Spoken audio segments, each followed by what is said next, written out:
Will the following descriptions apply to you? Smelly, friendless, pants shitter beyond the acceptable age of 15, sexual predator, or even degenerate? I mean, they probably do, and that's why I'm going to teach you today how to initiate conversation with a girl legally. Now, I don't mean in public or outside, because, well, let's be honest, you're watching this video, so you won't be that kind of person to go out there. This is all totally digital, completely from the safety of your sad, lonely room. Something to keep in mind quickly is that girls are quite like puzzles for a few reasons. The firstly is that you can put your genitals inside them.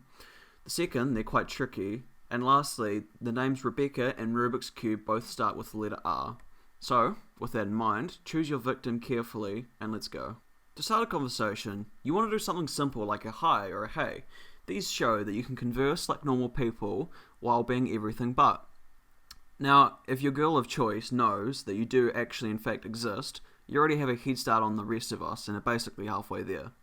If not, you can wait for her to say something like, hey, who are you? Which then you can use as an informative and nostalgic line such as, it's me, Brent. Remember we went to the same kindergarten and I was molested when I was 4?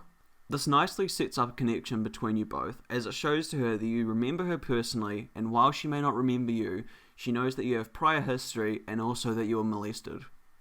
Showing her your sensitive and vulnerable side is something that girls absolutely love and are usually missing when they are having more than subpar sex with other men.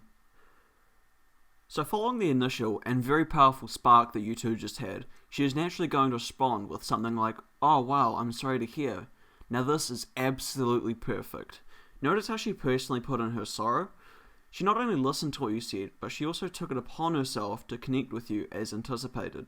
You can continue to play on the molestation card, as that's a very powerful one and I've noticed keeps the attention where you want it. However, use it sparingly now. Don't make every single message be about how you're molested. Just allude to it. Or if things are getting stale and it's an emergency, use a personal favourite of mine, which is, yeah, I was molested multiple times by the way.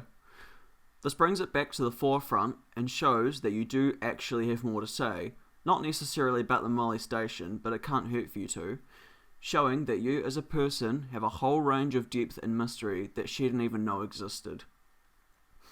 At this part, you will have successfully initiated a new conversation with a girl, and she will either ask you more about your worst memories, or she will change the subject to something she would normally want to talk about, ensuring that you're both in a full-fledged conversation. This is all I have to say for now when it comes to initiating, so get out there and with a bit of luck, you'll be having consensual sex in no time. Thanks for watching and stay tuned for my next guide on how to up the ante on the conversation to make her opinions of you raise while her standards fall. It's an absolutely genius plan.